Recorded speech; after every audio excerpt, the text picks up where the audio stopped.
Jake Hoyt, an ambitious LAPD police officer, wakes up at 5 in the morning only to find his wife Lisa already caring for their baby daughter. He kisses her and goes to prepare for his big day at work. After acing an earlier assignment, the prospects for Jake have opened up, and he believes he might even get his own division someday. He gets a call from his superior, who invites him to a coffee shop in civilian clothes at 10 a.m. in the morning for a secret meeting, along with his cuffs and a gun.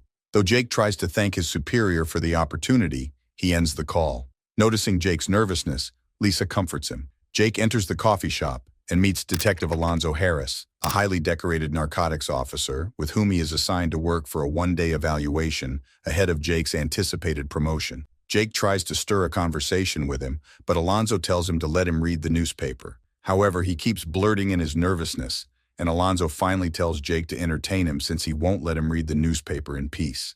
Jake begins by telling a story about a DUI where he managed to catch a drug dealer prior to an attempt to commit murder. However, Alonzo is not impressed with this and punishes Jake by telling him to pay the bill. Alonzo then takes Jake to his Monte Carlo, a car not given to him by the station.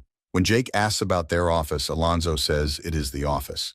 While driving, Alonzo asks why Jake wants to be a narc, and when Jake mentions he wants to serve his community, Alonzo warns him not to speak the words of the academy since the fieldwork is actually very different. Jake says he will follow his orders to the letter, which impresses Alonzo. He tells him to learn Spanish and use his brain more than muscles. Alonzo then continuously references Jake's wife, which irritates him, and Jake tells him not to mention his wife. Alonzo tells him that his love for his wife is apparent on his face, which can be a danger in the field, as criminals can use her against him. Alonzo tells Jake to remove his wedding ring while at work. Alonzo then takes him off-road to show a teenage informant of his who sells marijuana to a bunch of college kids. However, when they stop him, Jake notices how Alonzo is bullying the boys, taking not only their stuff from them, but also their pipes and cigarettes. At gunpoint, he threatens the boys never to return. Once they resume their driving, Alonzo shows Jake how the stuff is third grade and old, and tells him that a good narcotic agent not only understands drugs but loves them. Alonzo puts it into a pipe and tells Jake to smoke it. When Jake refuses, citing he doesn't want to lose his job, Alonzo says it's a part of his job. But Jake denies it again, and Alonzo threatens him at gunpoint, stating that such a refusal while on the streets would get him killed. He tells Jake to get out of his car and his division, forcing Jake to smoke it. Only when Jake finishes the pipe does Alonzo resume driving, and Jake becomes high. Alonzo laughs, telling him that it was laced with PCP. Alonzo takes Jake to visit Roger, an ex-cop turned drug dealer. Roger tells Alonzo that the Russians are after him after his fight in Vegas, but Roger has his back. While they're drinking and having a chat, Roger and Alonzo interview Jake. When Alonzo asks Roger about his assessment of Jake, Roger says that Alonzo was quite like him when he was new in the police.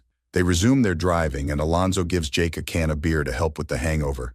Jake notices a pair of addicts attempting to assault a teenage girl in an alley. He frantically tells Alonzo to stop the car and goes to intervene.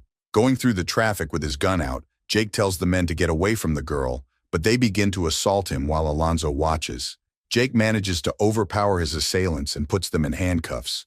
Alonzo entered the scene and told the girl to return home, to Jake's shock, who was about to take her statement. To Jake's surprise, Alonzo tells him they will not arrest the junkies. He then proceeds to assault and steal from the men. Jake finds the girl's wallet on the ground and retrieves it. Back in the car, Alonzo tells Jake to focus on the bigger fish since they're investigators and not simple police officers, and warns him that he could have died during that confrontation. Jake says that this is why he wanted to arrest them, but Alonzo tells him that, in order to eliminate crime properly from the streets, they have to take out the wolves, and not the common criminals, who have already received enough punishment from both of them. When Jake questions if Alonzo will ever arrest anyone, Alonzo reminds him that he has an impeccable record of putting many major criminals behind bars. However, Alonzo accepts that Jake did the right thing when he stopped the two from assaulting the girl, and the two patch up again. Later, Alonzo and Jake apprehend a dealer named Blue. Though Jake tries to lure him into selling him stuff, Blue catches up to the act and tries to escape, but he cannot go too far in his wheelchair, and is eventually apprehended by Jake and Alonzo. Alonzo asks Blue to inform them of his employer, but Blue insists that he gave up dirty work long ago, and they have nothing on him. Jake finds a loaded handgun in his possession, but Blue insists that Jake planted it on him. However, Alonzo knows that Blue has crack rocks in his possession and forces him to vomit, revealing that he is keeping them inside him. Rather than choosing to go to jail, Blue rats on his employer, Sandman.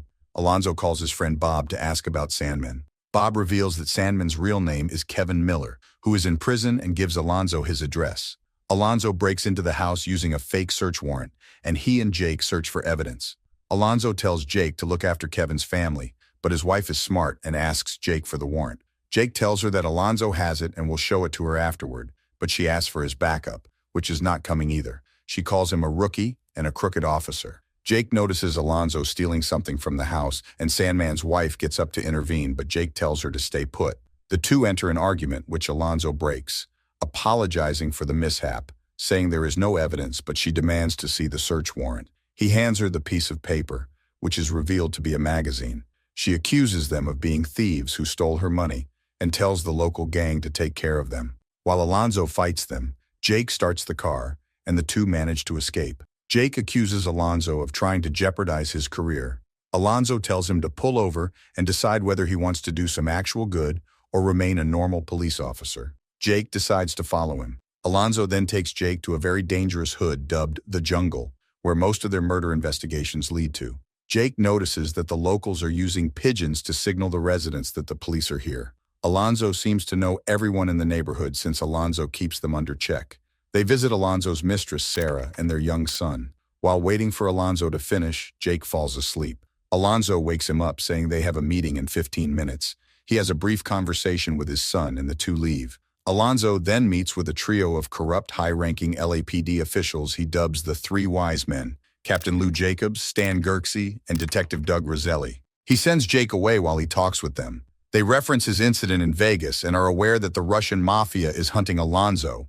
They suggest he skip town, but Alonzo insists he has control of the situation. Jake notices that Alonzo trades the $40,000 he stole from Sandman's house for an arrest warrant. Using the warrant, Alonzo, Jake, and 4 other narcotics officers, Paul, Tim, Mark, and Jeff, gather for a raid. Paul is surprised to see Alonzo driving with a rookie officer and warns Jake to stay out of his business. Alonzo shows Jake the warrant, proving that it's legit, and warns his group to fire back if their life is threatened. Jake is shocked to see that the house they're raiding is, in fact, Roger's house. Jake keeps him at gunpoint while the other agents search his house. Alonzo tells Roger that he had a meeting with the Three Wise Men, who want to tax him a little to fund their lavish lifestyle. However, Alonzo insists that he has his back and Roger won't go to prison. Jake and Alonzo cut through Roger's kitchen floor, revealing a trunk full of $4 million in cash. Alonzo keeps a quarter of it and allows Jake to take his share, but Jake refuses to, saying he only accepts his salary. However, the rest of the agents are very comfortable with their share. Roger says that he will not let the Three Wise Men get away with backstabbing him, but Alonzo offers to put him out of his misery. He tells Jake to shoot Roger. Jake believes that it's a joke, but Alonzo tells his agents to close the blinds and orders him to shoot Roger. When Jake refuses to Jake's shock, Alonzo shoots and kills Roger. He then stages the scene with his men to make the shooting look justified, shooting Jeff with Roger's gun on his bulletproof vest twice and telling Mark and Paul to break open the door. One of the bullets grazes Jeff, and he tells Alonzo to call an ambulance, but Alonzo insists they will end up in jail in that case. He then tells the other agents to believe that Jake was the one who shot Roger and congratulates him for winning the medal. When Jake refuses to accept it, Alonzo threatens him with a shotgun, insinuating that the news will reference that Jake died in the shootout. Jake points the gun from Alonzo at him, but all the other agents point their guns at Jake. To calm the situation, Alonzo orders them to put their guns down. Alonzo then reveals that he pre-planned the day's events and threatens Jake with the routine post-incident blood test, which will flag the PCP-laced stuff Jake smoked earlier and end his career.